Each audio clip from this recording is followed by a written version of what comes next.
Tom Luginbill, our friend, national college football analyst with ESPN. He joins us on the Farm Bureau Insurance Guest Line. And this is 105.9 The Zone, ESPN. I'm your host, Bo Bounds. It's been a crazy morning. We hit some Ole Miss and Mississippi State, most of the rivalry games, especially in conference, a little bit of Michigan, Ohio State. We actually talked Georgia Tech and Brent Key.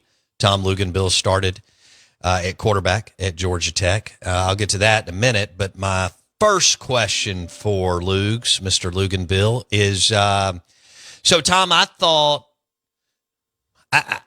A&M would bring it more against Texas as far as physicality, and Texas dominated.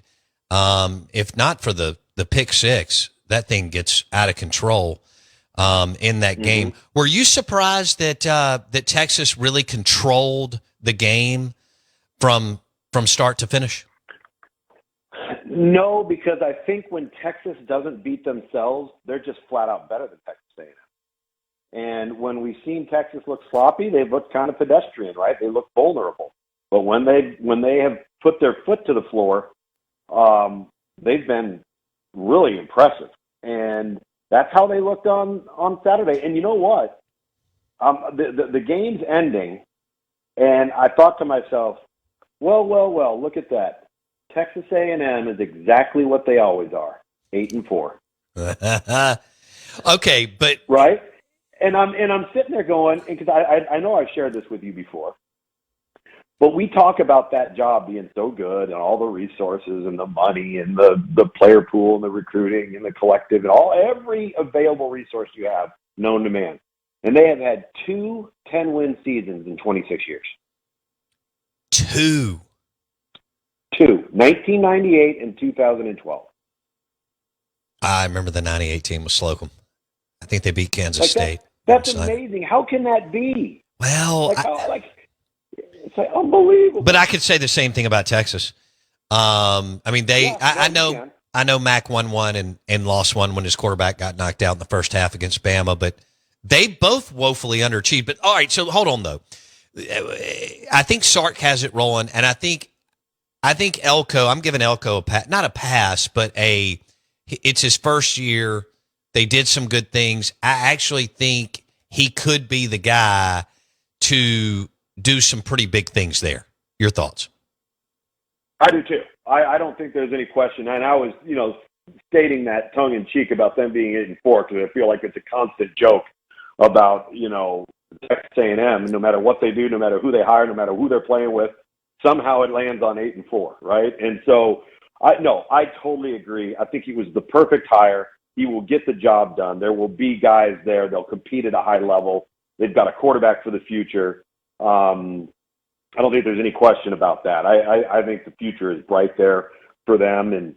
But it's ironic that would go down and that be that record at the end of that game. We've gone through the whole regular season, and I still don't know anything. And what I mean by that is, first of all, I'm still not sold on Oregon.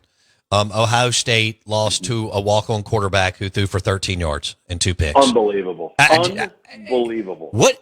How does that happen? Before I get to Lane and everything, what do you do in Columbus, Ohio today?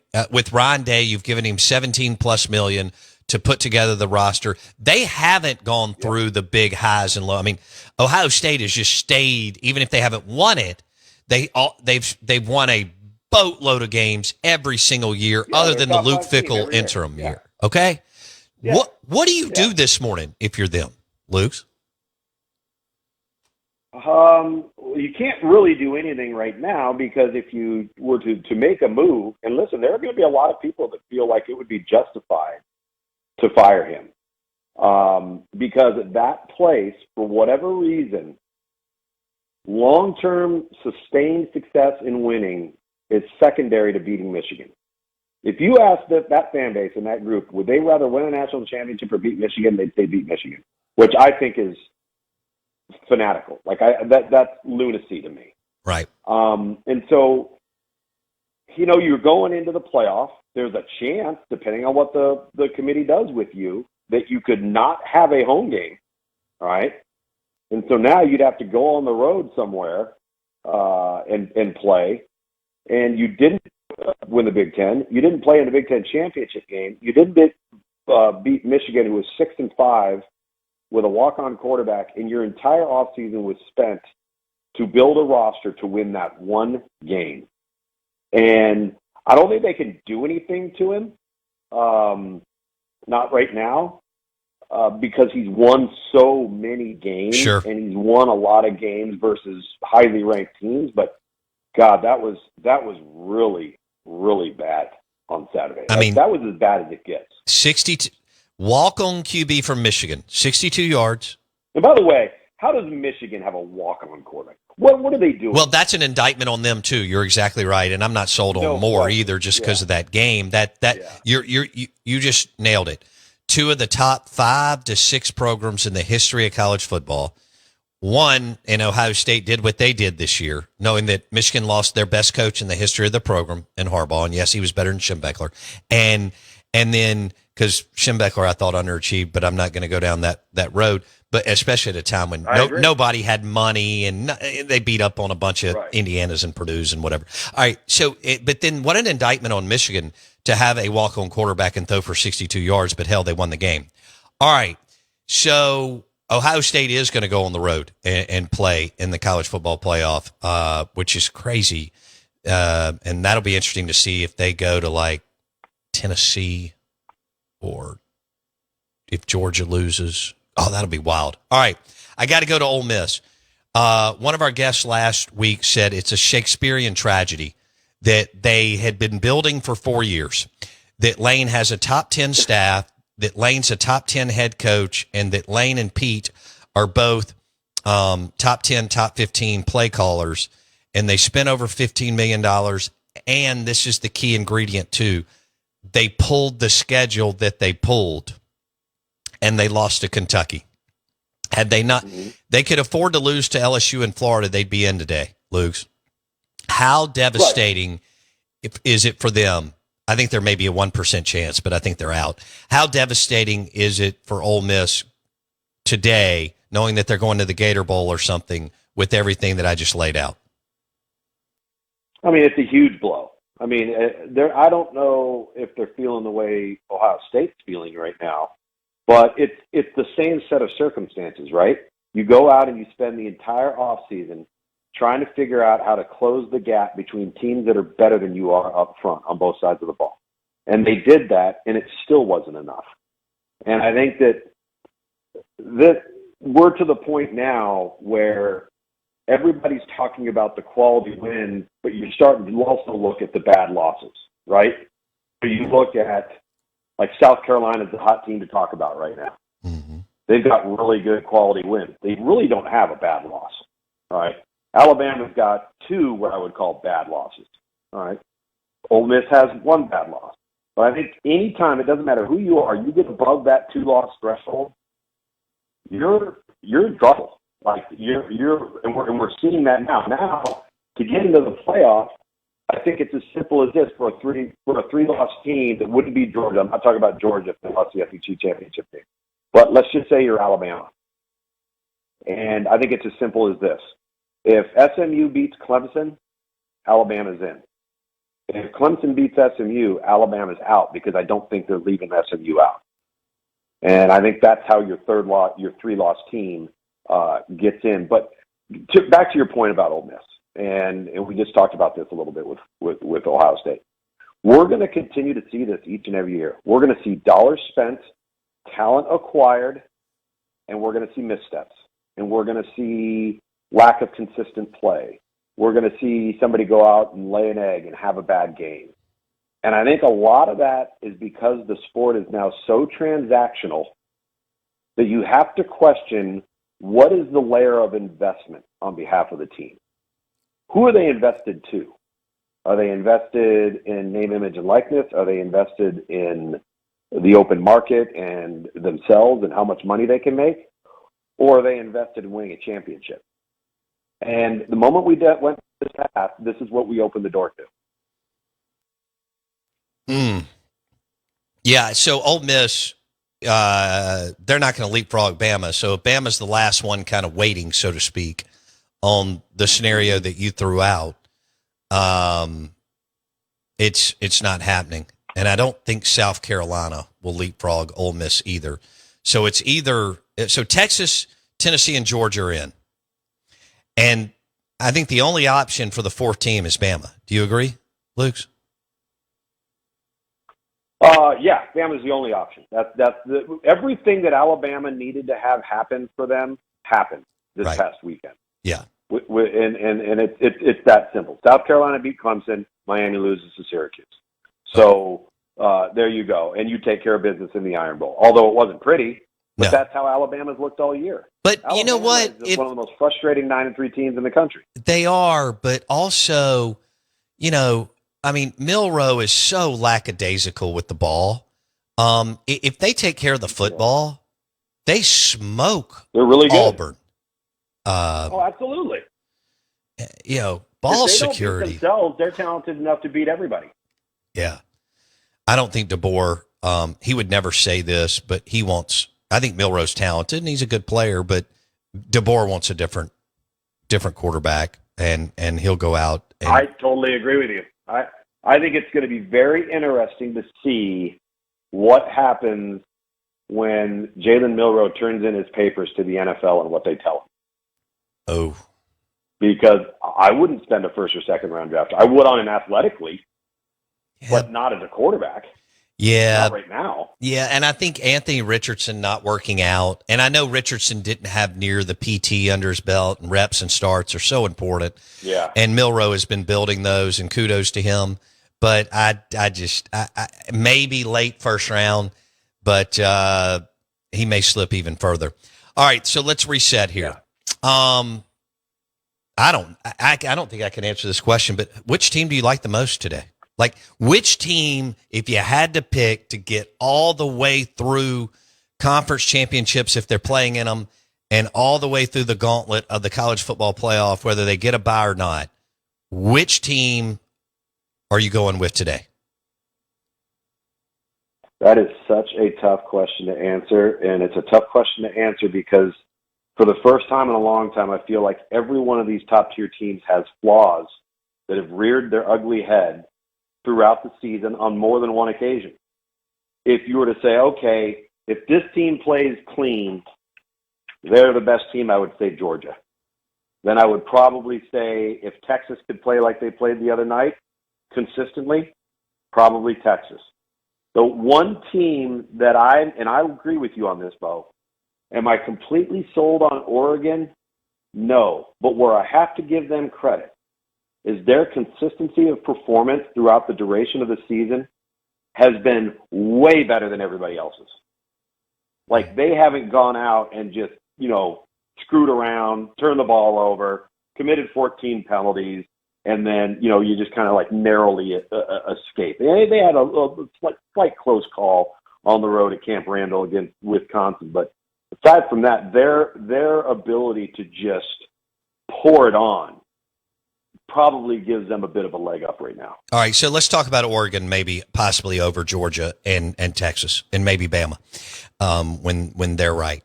I think you're hitting on something. So I'm not buying them totally, but the one thing that I think about with Oregon is Dylan Gabriel has played 220 college games, and that matters, and he's like 32 years old, and there's nothing he hasn't experienced or seen between Central Florida, Oklahoma, and Oregon.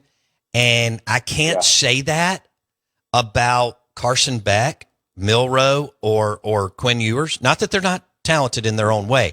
That may be the slight leg up, the fact that Dylan Gabriel feels like he's 30 years old, has played 12 seasons in college football, and that may be the damn difference this year, Luke. Yeah. I think there's no question about what you're saying there, and it matters. And you know what? It mattered for Michael Penix last year. It mattered for Bo Nix. Absolutely. It mattered for Jaden Daniels. All three of those guys were 6-7 year players that had played a lot of football, had ups and downs, resurrected, and look at all three of them. And so, it matters, and it may matter more more in the playoff format for how many games you got to win than it ever has before. Yeah. Okay. So, and we're not buying Penn State. I get, what is that line? -3.5 in Indianapolis this weekend. Okay. That's because that doesn't surprise me. Like I won't be surprised if that's a really good football game. Okay. Just Penn State can hang in there with that defense? Well, that defense, I mean, outside of Ohio State, the rest of the league isn't any good. Michigan's good on defense, right? We saw that, but the rest of the league isn't very good. Hey, what did you think when Cade Klubnik rolled to his right and threw over across his body and threw a pick, and he threw it behind the wide receiver? It looked like the receiver deflected it. The linebacker scooped it up. South Carolina won. Yeah. When you saw that play, what was your first thought that came to mind? Clemson, South Carolina.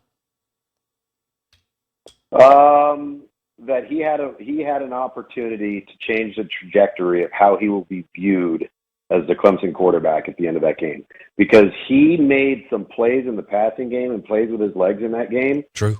That put them in a position to win. And then he had an opportunity to drive them down there. And I thought, wow, what a blown opportunity. That could have gone down in Clemson folklore, right? Mm-hmm. And it would have put them in a position, it would have also put them in this position to make the playoff, win or lose with the ACC championship game. Right. Now they got to win it. Right. But you know what, though, with Clemson, let me tell you where Clemson has nobody to blame but themselves. You give up 288 yards on the ground to the Citadel 2 weeks ago. You still haven't tackled Lenora Sellers. No, they haven't. For Clemson to have the players that they have on defense and to allow people to run the football down their throat, Louisville did the same thing. It's head scratching. It's like Miami. It's like, how does Miami have those athletes, those high profile recruits that everybody recruited, everybody took, and they can't play defense? If you're Miami today, if you're Clemson today, if you're Ohio State today, and I know Clemson and Ohio State still have shots, you've just got to be, like you said, frustrated because of the level of athletes and commitment that you've been in, and yet things don't look real good. On a neutral field, who would you take, Ole Miss or Clemson? Probably Ole Miss right now, because I don't know if Clemson could stop their run game. On a neutral field, who would you take, Ole Miss or Tennessee?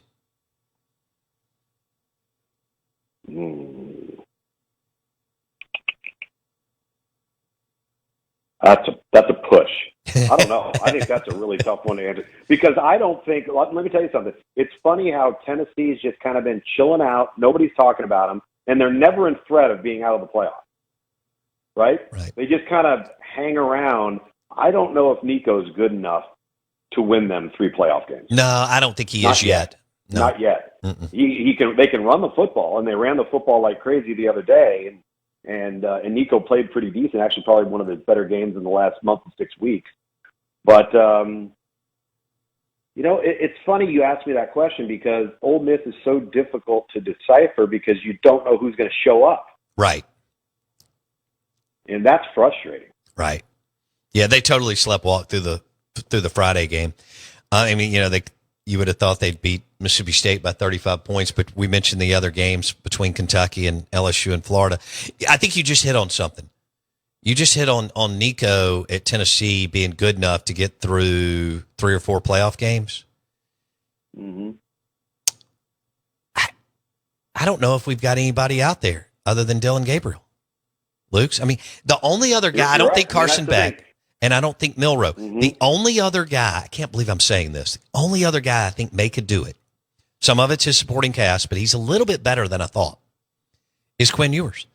I'm not sure we have any other quarterback in the country outside of Dylan Gabriel, because of his insane experience, that can navigate that gauntlet. So I was saying, you're going to have to get somebody's going to have to get hot at the right time, right? Right. Like somebody's just going to have to be in the zone, on fire, and just at the right place at the right time. And I think that's what will have to happen, because you're right. Going into the deal, there's one guy that you look at and you say, all right, nothing has been thrown this way that he hasn't seen, and his level of consistency has been so strong for 5 years, more than 5 years now, that you would push your chips to the table for that guy. Yeah. And it's him. Yes. Yeah. Dylan Gabriel, if he stays healthy. I just, again, Carson Beck looks like that Georgia Tech game. And I know you started at Georgia Tech. Awesome. It was awesome. You know how hard it is to win there. Brent Key is an absolute dude there. I know he was just after you, but man, he started 4 years at offensive line, started day one, named a captain his senior year. So impressed. But Carson Beck still doesn't look right, Luke's. You're right. He doesn't. I mean, it's just and again, I think a little bit of that is they went through a spell there where they were making no plays outside on the perimeter. The tight end was non-existent. The tight end's now starting to come back into the fold a little bit. And they weren't able to consistently run the game. Their run yards per game is the lowest it's been in 20 years at Georgia. And that's not Georgia football, right?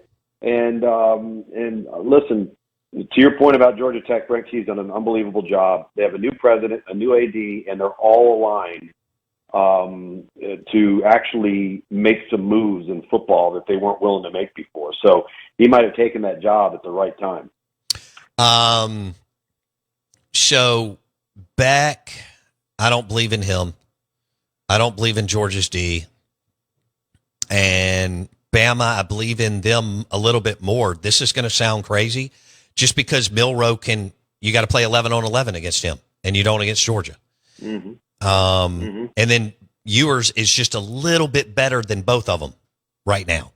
So if I had to take it, I can't believe I'm going Texas because they disappointed us for 40 years. I think right now today I'm going Oregon because Dylan Gabriel has played 900 games and Quinn Ewers. That's where I am, Luke. All right. Fine, man. See it. I get it. What you got this week? I got to go to Bristol tomorrow for signing day on Wednesday, and I'll come back on Thursday and get ready to cover the ACC championship game this weekend in Charlotte. Boom. Thanks, buddy. We appreciate you. All right, bud. See ya. Bye. Tom Luginbill started at quarterback at Georgia Tech. National college football analyst with ESPN. He joined us on the Farm Bureau Insurance Guest Line. We are the Out of Bounds Show. The Mac Hike Auto Group. Text line 601-885-3776. Hour number 3 coming up. Who's Southern Miss's next coach? And will they make a change at defensive coordinator in Start Vegas?